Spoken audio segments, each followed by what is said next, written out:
Buen día, buenos días. Sin más, vamos a dar paso a la mesa redonda. Tenemos un tiempo limitado, aunque también es verdad que hay que lamentar la baja de última hora de uno de los invitados, Manuel Delgado, que por problemas personales no ha podido acudir, pero nos dará un poco más de tiempo quizá a los otros dos invitados, que seguro lo agradecerán. Les voy a presentar muy brevemente.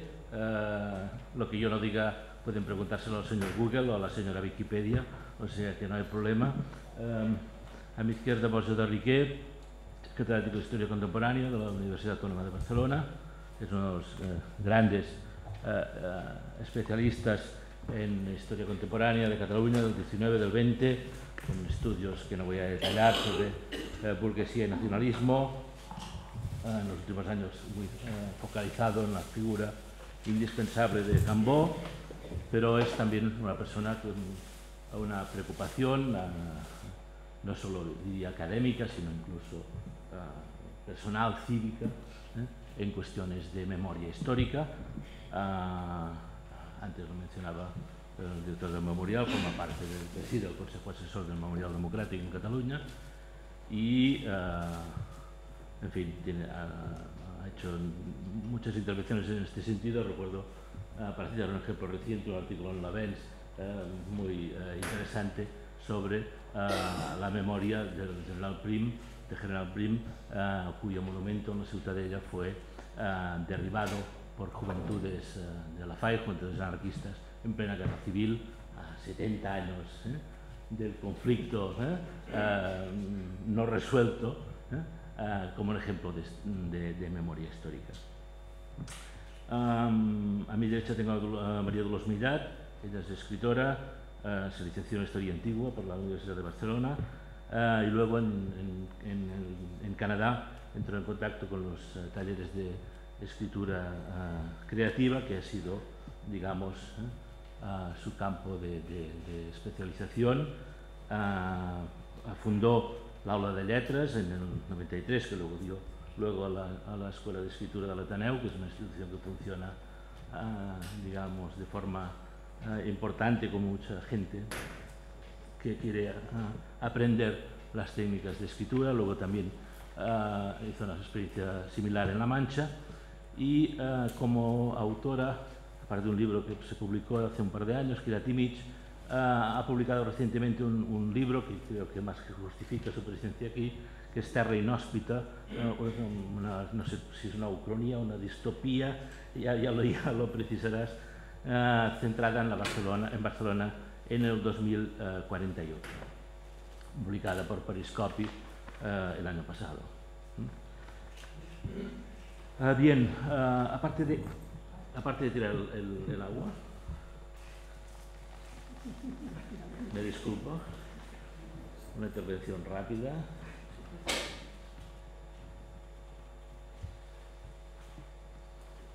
Ya está, ya, gracias. Bien, creo que es innecesario subrayar la importancia de la mesa a la que nos convoca hoy la Fundación Creanta. Quiero agradecer su invitación. En una ciudad como Barcelona, que centrará nuestro interés hoy. Barcelona, yo creo que tiene, lo decía hace ya muchos años el profesor Jordi Nadal, es una ciudad que se caracteriza en el contexto mediterráneo por un hecho insólito, que es haber protagonizado, por un lado, la revolución comercial de la Edad Media, y eso se percibe y se ve en las calles de la Ciudad Vieja, pero también por haber protagonizado la revolución industrial del siglo XIX. Y eso quizá no es tan visible.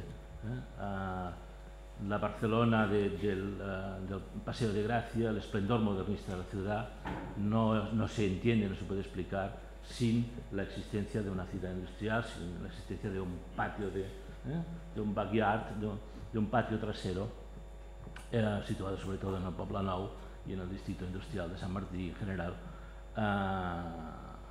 cuya memoria, en fin, creo que será uno de los temas que podíamos abordar. Por el otro lado, Barcelona ha sido históricamente una ciudad conflictiva una ciudad, un gran historiador, Jaume Vicens Vives, estaba muy preocupado por la persistencia del hecho revolucionario en Barcelona y en Cataluña en general. Una ciudad revoltosa frente a los intentos, digamos, de asimilación de Cataluña a un determinado modelo político institucional de matriz castellana, pero también, naturalmente, por el hecho de tratarse de una ciudad conflictiva, una sociedad de clases y con la existencia de fuertes desigualdades. Yo creo que después de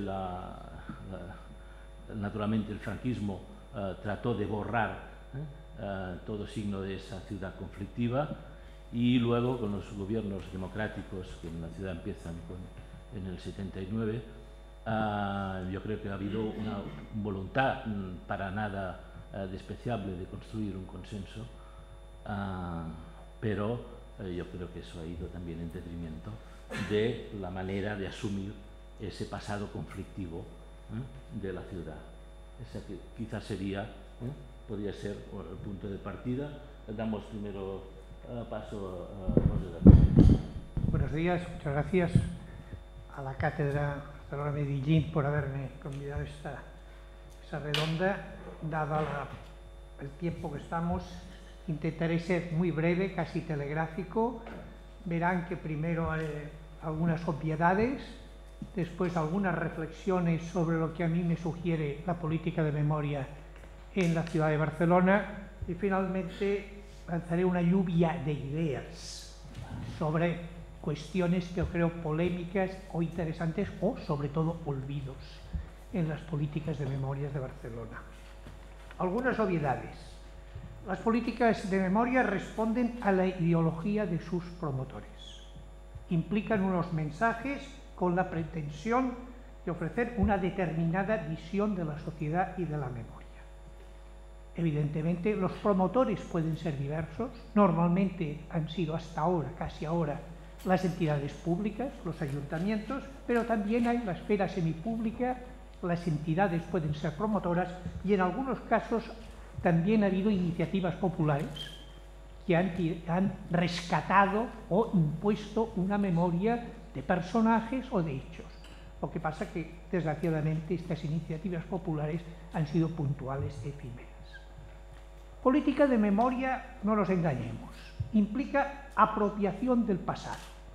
Es decir, intentar imponer una determinada visión del pasado que de hecho responde a unas ideas políticas. Es una manifestación también del poder. Esto daría para mucho, pero pienso que es básico. Lógicamente, en una ciudad como Barcelona, en un ámbito conflictivo y con larga historia, las pugnas por la memoria han sido importantes. Y evidentemente hay que repasar y aterrizar en la actualidad y hacerse las preguntas. ¿A quién y por qué se ha recordado? ¿Qué episodios, qué lugares y por qué hemos distinguido y cuáles hemos olvidado? Porque política de memoria es una selección y se escoge unos y se margina otros. Y eso en todo ámbito como el de Barcelona se ha producido.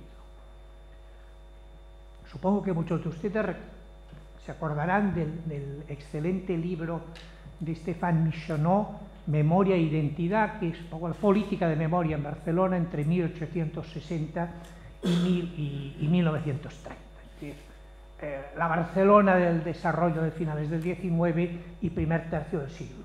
Ahí se explica la historia de las calles, las plazas, los monumentos, de lo que se hizo y de lo que no se hizo, de aquello que quedó frustrado. Hay un excelente artículo de un historiador fallecido hace pocos años, Carlos Serrano, hispano-francés, que se titula El monumento al desastre, un desastre de monumento, que es la triste historia de por qué en Madrid no se llegó a hacer nunca un monumento al desastre de 1898, a las víctimas, a los soldados. Hubo una iniciativa popular que quedó frustrada y explicar qué intereses políticos frustraron que una derrota como el 98, con sus víctimas populares, no tuvieran el homenaje reconocido. ¿A qué políticos no les interesó que eso se tirara adelante? ¿Y cómo se frustró? Entonces yo pienso que hemos de hacer esto, también esta contrahistoria, aquello que no se pudo hacer. ¿Y por qué? ¿Quién estaba? ¿Cómo es? Tendríamos que preguntarnos que el monumento a Pi i Margall se puso 4 veces la primera piedra y tardó 30 años en hacerse desde el principio hasta el final. ¿A qué se debieron las interrupciones? ¿Quién lo impidió? ¿Qué pasaba con la memoria republicana que significaba Pi i Margall, que era un personaje incómodo para ciertos elementos del poder? Ahora ha hablado José María Muñoz de este acto de justicia revolucionaria que fue el derribar al monumento a Prim por parte de las Juventudes Libertarias de Gracia en 20 de diciembre del año 36, en recuerdo del bombardeo que hizo Prim en 1870 la Villa de Gracia. Es decir, allá ya había la memoria de lo que había hecho Prim como jefe del gobierno y ministro de la guerra en el año 70, que había traicionado el programa de la abolición de las quintas. Había hecho la revolución y había ganado las elecciones con el eslogan de no más quintas, y había convocado quintas. Por lo tanto, evidentemente, no sé si es o no un ejemplo a seguir, pero sí tener presentes este tipo de contradicciones que aparecen en muchos monumentos. Hoy creo que una política de memoria evidentemente tiene que estar inspirada por los valores políticos actuales. La democracia, la participación ciudadana, igualitarismo social, de sexo, de etnia, de creencias.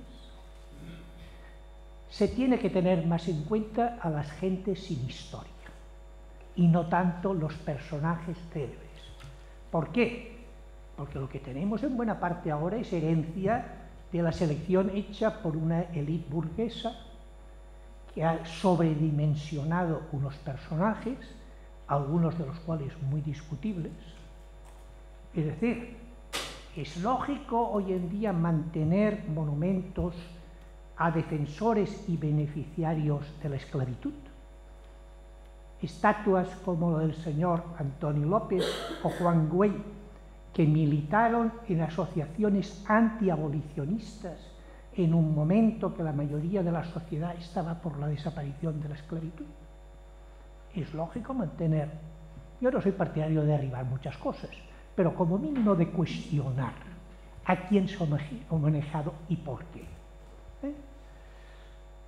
Por lo tanto, pienso que los valores sociales y cívicos vigentes tendrían que predominar y como mínimo, pues, señalar la contradicción de políticas de memorias anteriores.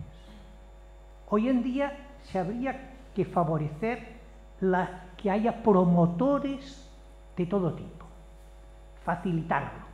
Y por lo tanto creo que habría que haber una cierta política desde abajo, no tanto la política oficial municipal, que evidentemente tiene que continuar, pero también podríamos decir, una política de memoria descentralizada, de barrios, de distritos, de asociaciones de vecinos, que sean más las promotoras también de aquello que normalmente la visión central, política y oficial siempre no tiene en cuenta. Es decir, ¿qué imagen de ciudad queremos destacar y para quién? ¿Para los turistas? ¿Para nuestros conciudadanos? Lluvia de ideas, asignaturas pendientes. De entrada, la presencia femenina es reducidísima. Pueden contar casi con los dedos de la mano las calles, los monumentos y el recuerdo de la mujer en Barcelona. Yo solo les diría una cosa. En el censo obrero del año 1902, en la ciudad de Barcelona hay 50.000 trabajadores del textil, del cual el 60% son mujeres. En Barcelona, una ciudad de 500.000 de habitantes, había 30.000 trabajadoras del textil que trabajaban de 10 a 12 horas diarias. Que yo sepa, estas mujeres, ni en la fábrica Coats en donde trabajaban, les han puesto una placa de decir, hey, que aquí trabajaban sobre todo mujeres. Ni eso.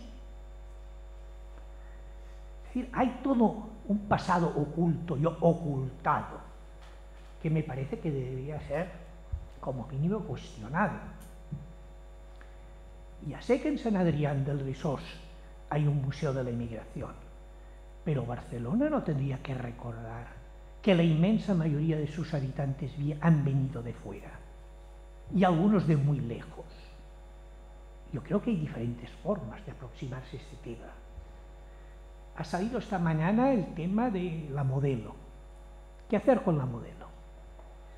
Yo pienso que habría que conservar como mínimo una galería. No digo toda, porque yo soy un mamotreto, pero, por ejemplo, la quinta galería, que era la de los presos políticos, se podía mantener perfectamente y convertirlo en un lugar de memoria del antifranquismo. Porque una de las percepciones que uno tiene, y si alguien no está de acuerdo que me lo diga, es que quizá en los últimos años se ha recuperado más la memoria del precedente democrático anterior, la Segunda República, la Guerra Civil, que no tanto la memoria del antifranquismo. Yo pienso que Barcelona está en deuda con la memoria del antifranquismo. Hay muy poca cosa que recuerde que esta ciudad fue una ciudad antifranquista. ¿Quién se acuerda y dónde se acuerda la huelga de tranvías del año 51? Las grandes huelgas obreras que hubo en Barcelona. Yo creo que, por ejemplo, no recuerdo que en el convento de los capuchinos haya una placa sobre la capuchinada. Y podíamos ir repasando espacios, momentos, etcétera, en que la memoria de la antigüedad hay alguna cosa, pero yo diría muy poco, muy poco. Y también podemos seguir el tema, claro, también esta ciudad perdió muchísimo con el exilio. Ciertamente que la Universidad Pompeu Fabra tiene una lista preciosa de profesores universitarios exiliados, pero aparte de profesores universitarios, hubo muchísimos médicos, maestros, trabajadores y gentes de todo tipo que tuvieron que exiliarse. Que yo recuerdo, por ejemplo, ni sus colegios profesionales se han acordado demasiado de ellos. Por lo tanto, la lista podría ser bastante larga. Acabo ya mi intervención con una breve nota, digamos, sobre el borde. Una pequeña historia, ahora que somos pocos y nadie nos escucha.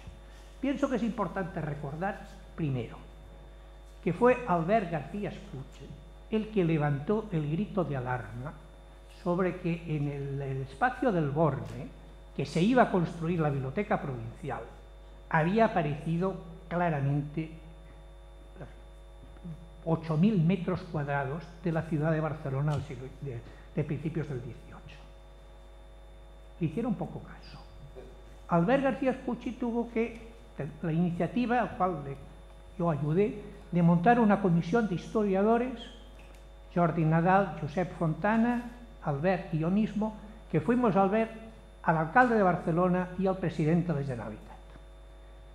El resultado fue bastante lamentable. El alcalde casi no sabía de lo que se hablaba. Y no solo esto, sino la entrevista que tuvimos con uno de los funcionarios de turno, el famoso arquitecto Acevillo, no la quiero reproducir, pero era verdaderamente, si hoy se reproduciera en la prensa, se le caería la cara de vergüenza. Lástima. Él decía, aquello hay que liquidarlo, enterrarlo y construir. Bueno, son 4 piedras y no sirven para nada. Fue textualmente lo que dijo Acevillo. El presidente Pujol tuvo más sensibilidad, pero tampoco se implicó en un primer momento en absoluto. Y por lo tanto, salimos bastante decepcionados y vimos que lo que había que hacer es una gran campaña de prensa en la televisión, en todos los mass media, para presentar aquello lo cual finalmente obligó a los políticos a rectificar. Ahora se ponen todas las medallas, pero en aquel momento sensibilidad por parte de los políticos ninguna. Por lo tanto, yo pienso que es importante recuperar esta historia y que Albert García Espuche es el hombre al cual debemos realmente que aquello exista como existe, porque iban a taparlo, como han tapado muchas otras cosas. Bueno, yo dejo la intervención aquí. Yo sostengo hace mucho tiempo que Barcelona es una ciudad cuya relación con el pasado no es fácil. El ejemplo del Born me parece evidente, estábamos hablando de hechos que remontan a 300 años, pero todavía recuerdo, para citar un monumento que no ha citado Borja, todavía recuerdo la habitación de Josep Benet cuando el Ayuntamiento de Barcelona hizo frente al Cine Coliseum, en la Gran Vía de Barcelona, un monumento a las víctimas de los bombardeos fascistas que sufrió Barcelona durante la Guerra Civil. Ese monumento, aparte de su carácter un poco abstracto y no evidente para quien pasea por la Gran Vía, que se está conmemorando el hecho que Barcelona fue bombardeada por la aviación italiana y alemana, no estamos hablando de Guernica, pero estamos hablando de bombardeos continuados que causaron muchas víctimas y muchas más que en Guernica, por descontado.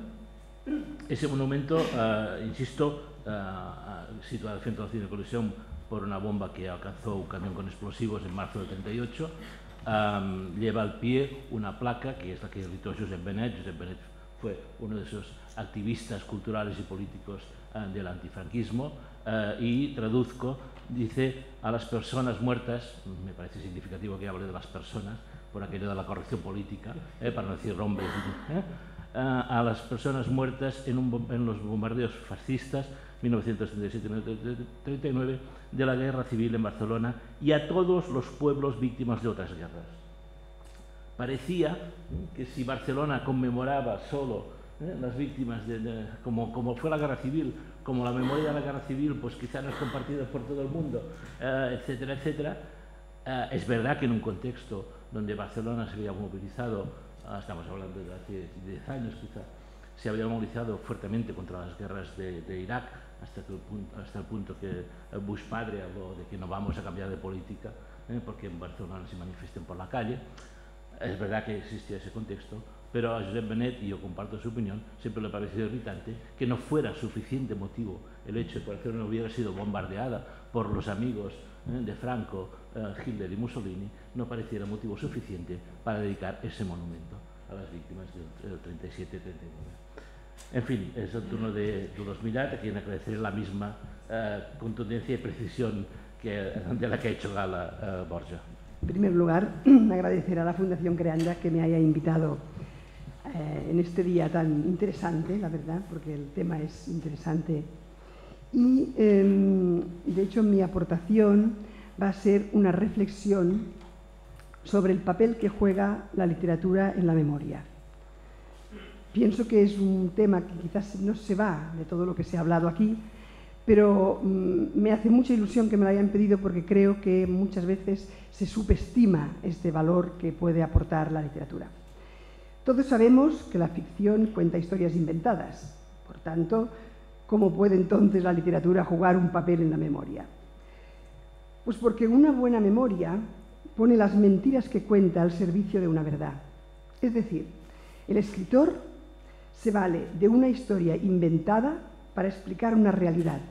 Se trata de crear un artificio con el fin de mostrar, denunciar, recordar una época, un momento, creando escenas, situaciones, personajes, con la intención de explicarnos algo que se enmarca en la historia objetiva.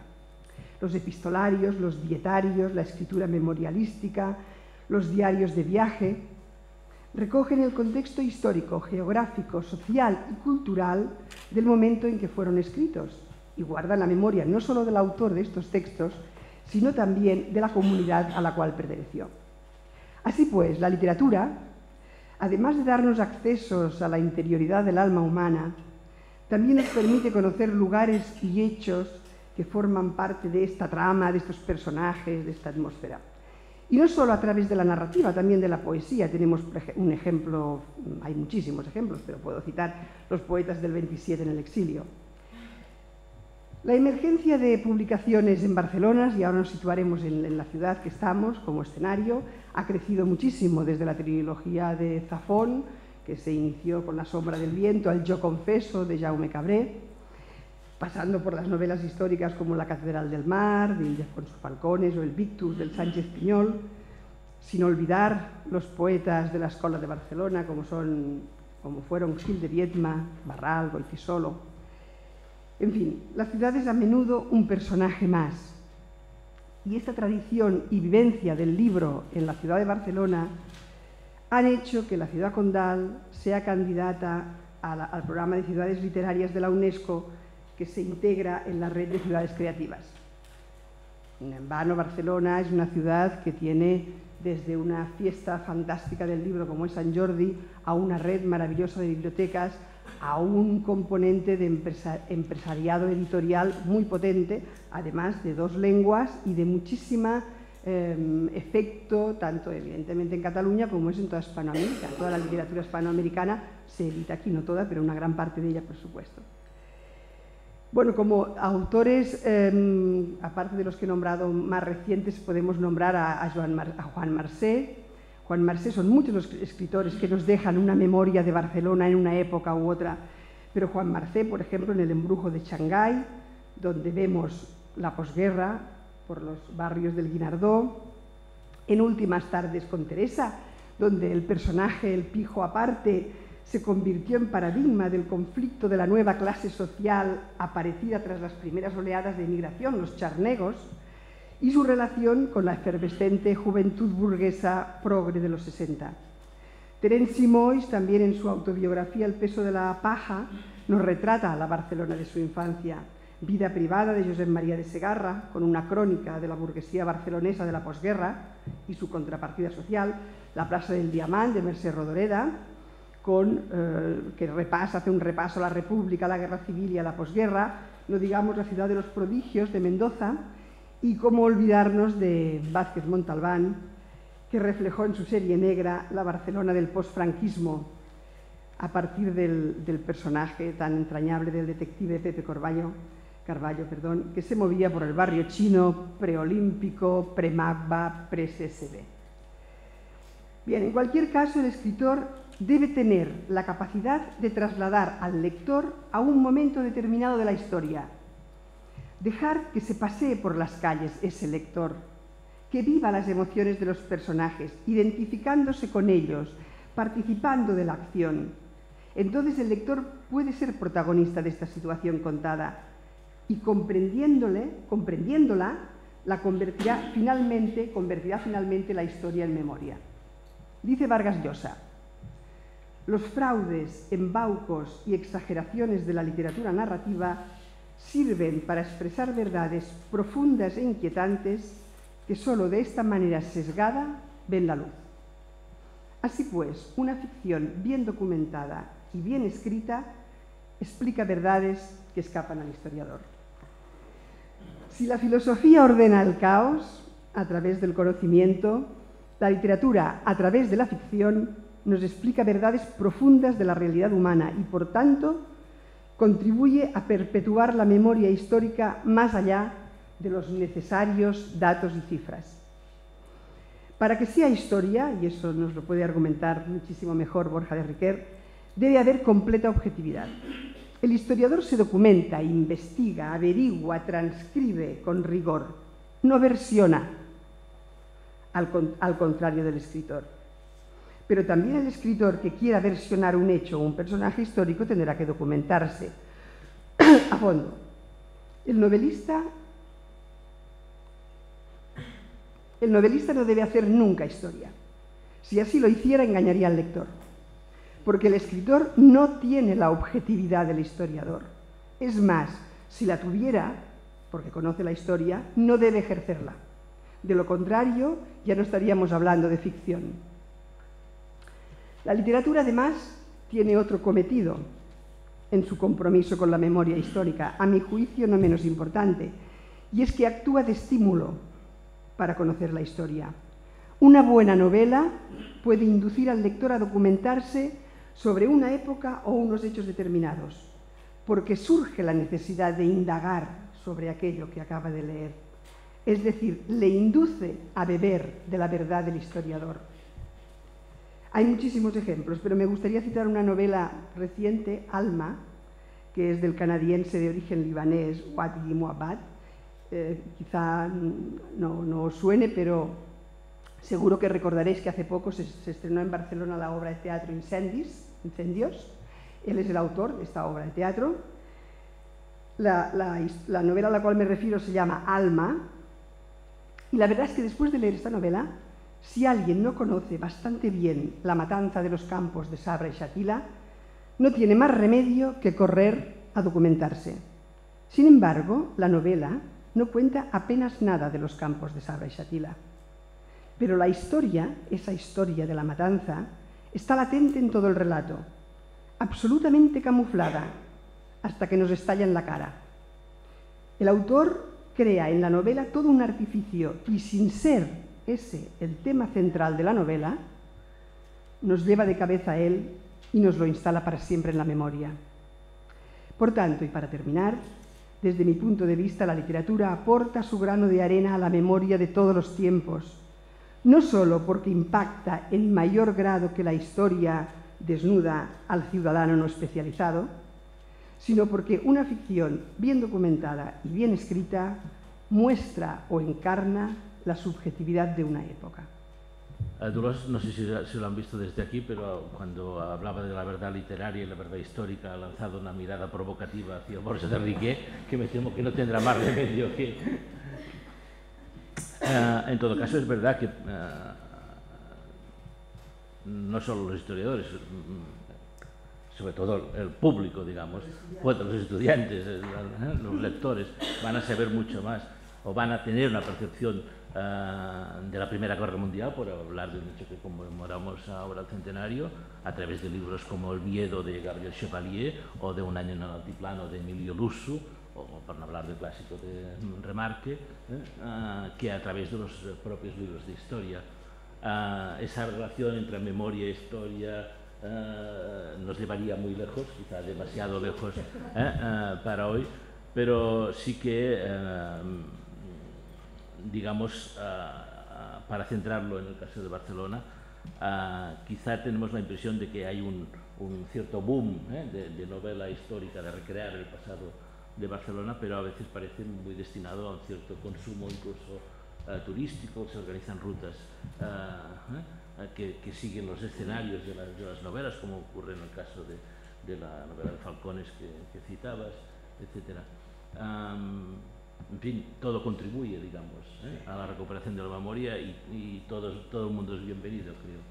Pero me gustaría una consideración sobre... Los expertos, sean historiadores o sean literatos, es evidente que tienen todo el derecho a lanzar sus ideas, pero que tiene que ser la sociedad las que la haga suya y en todo caso incluso rescate cuestiones no planteadas, porque si no seremos esclavos de la moda.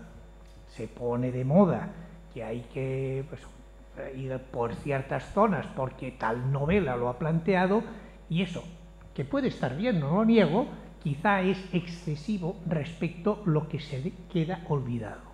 Por lo tanto, no podemos ser esclavos de la moda, ni de la literatura, ni de los turistas, sino que tendríamos que intentar compaginar eso, sobre todo con una política ciudadana.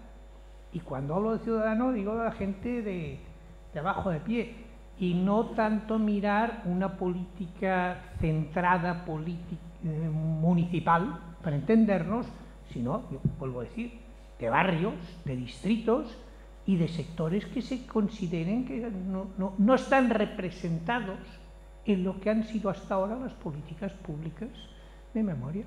Quizá hay también un cierto olvido intencionado, digamos, ¿no? Por parte de algunos, incluso de los propios sectores. En toda selección destacas y ocultas. La oculta ya es una forma de decir algo. Claro. Dejarlo de decir.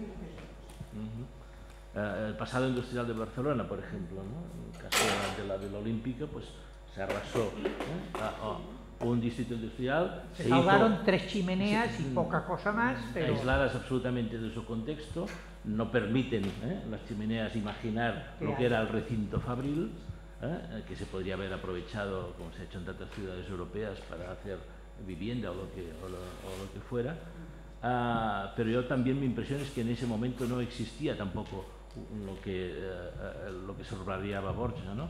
Ese elemento de presión por parte de una población que ya consideraba aquellas calles llenas de barro, cuando llovía, impracticables, de los olores de las fábricas, el ruido, esa voluntad de dejar atrás también ese pasado. Las sirenas. Por consiguiente, pero es esto, la literatura lo puede recuperar. Duda de cine, teatro. Estamos hablando ahora de esta atmósfera que se ha perdido, es terrible que se haya perdido, pero de alguna forma si alguien puede recuperarlo y puede devolverlo a la memoria, es precisamente esa ficción. Siempre y cuando esté bien documentada y sea seria, claro. Pasa que no hay que confundir nostalgia con memoria. La nostalgia puede ser un recuerdo personal idealizado de unos tiempos que se dice mejores, no lo fueron, pero bueno, que se han idealizado. En cambio, creo digamos, la memoria es aquello que quieres destacar para hacer presente. Es decir, ¿qué muertos conviertes en referencia para los vivos? Hay muchos muertos, pero de los muertos seleccionas unos. ¿Qué episodios del pasado interesa y por qué destacar ahora? Ahí no es la nostalgia personal o familiar, sino, digamos, un ejercicio cívico en función de los valores del presente. Yo recuerdo hace unos años hubo una gran polémica cuando se erigió un monumento a Ferrer y Guardia. Salieron sectores empanzans, hombre, libre pensador, antirreligioso, ¿de qué manera?, etc. Es decir, hubo controversia. Claro, hay gente, por ejemplo, yo mismo contesté en un artículo de prensa diciendo, bueno, a mí también hay personajes que me generan reacciones en contra. Es decir, que en el centro de Sabadell haya un monumento a Mossèn Cerdà Salvany, el autor del liberalismo es pecado, que era un ultracatólico reaccionario y que esté en medio de Sabadell con un monumento de 3 metros de altura, pues bueno, a mí también me ofende, para entendernos, porque dedicar monumentos a este tipo de gente intransigente, entiendo que no puedo hacer, pero por lo tanto, aquí sí que tiene que haber un tipo de negociación, yo diría, cívico-política. Yo no soy iconoclasta partidario, digamos, de cargarnos estatuas, pero sí como mínimo saberlas contextualizar y la gente dice, este señor era esto, y en ese momento le dedicaron un monumento. Es reflejo de una época y de unas ideas de un momento determinado. Bueno, completamente de acuerdo. Yo lo que querría decir es que no podemos negar que la gente en general, la ciudadanía, conoce en general más la historia por libros, novelas, películas, por ejemplo, la Segunda Guerra Mundial, por poner un ejemplo súper tocadísimo por todos los lados, ¿no? La gente conoce la Segunda Guerra Mundial, una cantidad de detalles, de episodios, de cosas que no sabrían, que no tendrían ni idea, y ha sido gracias, digamos, al cine, porque es como más popular y más divulgativo, pero también por la literatura. Hay cantidad de libros, no solamente que expliquen la batalla, sino de cómo vivían. Hace unos años salió un libro que Solo en Berlín, lo habéis leído, de Fallada, que te explica cómo vivían la Segunda Guerra Mundial los alemanes, que no eran nazis, pero que tampoco eran judíos, o sea que alemanes de a pie, que a lo mejor ni habían votado, o que sí que habían votado, pero no les... ¿Cómo vivían ellos aquello, no? Bueno, todo esto es difícil que cualquier persona vaya a buscarlo a un libro de historia y beba. Y la memoria, como estáis diciendo y como todos venimos diciendo, lo que queremos es que sea de todos. que sea algo social. La memoria histórica tiene que ser social, si no, no tiene sentido. De ahí todo lo que se hace en la ciudad, ¿no? Los monumentos, la cantidad de cosas que se está intentando hacer para que seamos conscientes, saber para no repetir, etcétera, etcétera. Y yo de verdad creo, ya que es mi voz la que me han pedido, que la literatura, y yo creo que la literatura es un gran instrumento, no solo por lo que aporta, sino por ese estímulo que La organización me ha pedido que terminemos puntuales, solo si hay alguna intervención en la sala, que hay un par, nos atendemos brevemente y con eso concluiremos. Por favor. Sí, en el mundo de los animales llamados irracionales, la transmisión del saber se hace de una forma natural, ¿no? Pero resulta que en los racionales, en el caso este de la memoria, sobre todo, no sé si también más en el caso, quizás en el caso de nuestro entorno más próximo, si no se mitifica, si no hay un mito, aquello parece que no trasciende. ¿Por qué tenemos que caer siempre en el parany, bueno, del mito para andar? Yo quisiera agradecer al profesor Borja de Riquer que haya hecho mención a los vecinos y a los barrios, porque yo vivo en Poblenou y Poblenou, que no se arrasó como la Vila Olímpica por suerte, ha tenido que luchar cada una de las fábricas que ha querido mantener como patrimonio. Can Saladrigas, Can Felipa, Can Ricard. Luego, cuando se han conseguido, el ayuntamiento se ha apuntado la medalla, pero los vecinos hemos tenido que estar. Can Ricard se ha mantenido, se está cayendo a trozos, ahora se está buscando en la universidad, un casal de joves y tal, para ver cómo se apuntala. También quería agradecer la mención a las mujeres. Allí está la fábrica del Cànem y es verdad, no hay nada que recuerde que eran mujeres luchadoras y como las que más, y que eran ejemplo de muchos hombres de aquellas épocas. Y por otra parte, pues también decir que por mi edad, pues yo trabajé en La Maquinista Terrestre y Marítima, una empresa luchadora que realmente muchos de nosotros estuvimos detenidos por la policía y que ahora estamos recurriendo a Argentina a través de comisiones, aunque no tiene nada que ver con lo que lucharon nuestros mayores, pero sí que la represión franquista pues estuvo muy presente en todo lo que eran las luchas de la clase obrera, ¿no? O sea que muchísimas gracias por recoger todo esto, porque pienso que es importante. Y además, centrándonos también en el Poblenou, que ha tenido las naves ocupadas por los inmigrantes que no tenían nada, bueno, que no tienen dónde ir, pues una de las reivindicaciones de ellos, que no ha salido en los papeles, ha sido la del monumento de Antonio López, que era un esclavista, y que una ciudad como Barcelona la tenga aún en sus monumentos es una vergüenza que tendríamos que hacernos mirar, ¿no? Y acabar diciendo que los trabajadores de La Maquinista, que no consiguieron mantener, no una quinta galería, unas naves que eran preciosas de la época del modernismo, porque las arrasaron en un fin de semana, están intentando, pues han montado una fundación, hemos montado una fundación que es Maquinista Macosa y que en un memorial democrático en épocas pasadas pues nos ayudó a editar unos libros, a hacer una revista, pero no hemos conseguido dar forma a un museo interactivo que recogiera pues toda la memoria de la industrialización, sobre todo en el ámbito ferroviario, pero no únicamente. Y que, bueno, que aquí estamos, ¿no? Quiero decir. Gracias. Antes de que estallara el conflicto abierto en los Balcanes, Naciones Unidas quiso preguntar qué estaba sucediendo y envió una encuesta a diversos ayuntamientos, a diversos alcaldes que había habido enfrentamientos entre comunidades, ¿no? El informe final se encargó al expresidente de Polonia, Jaruzelski. Entonces, en la encuesta salían diversas ciudades de una víctima, 2 víctimas, 5 víctimas, 3 víctimas, y en un pueblo de la Krajina habían 21 víctimas. Y el presidente Jaruzelski se desplazó a esta ciudad para ver qué había pasado. Y el alcalde le dijo, sí, en los últimos tiempos ha habido un enfrentamiento, hubieron 3 muertos y 18 en el periodo del 39 al 45. pero el hombre al contestar la encuesta, él sumó por memoria y ciudad las víctimas que había. El hecho de la estatua de Prim me recordaba la anécdota esta.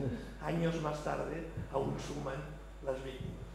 Yo pienso que Barcelona ha sido, ya no, era una gran ciudad de trabajadores industriales. Ahora se ha transformado la sociedad, no sé si. Pero pienso que la memoria de la Barcelona obrera, de grandes y pequeñas fábricas, es importante mantener porque era el elemento sustancial.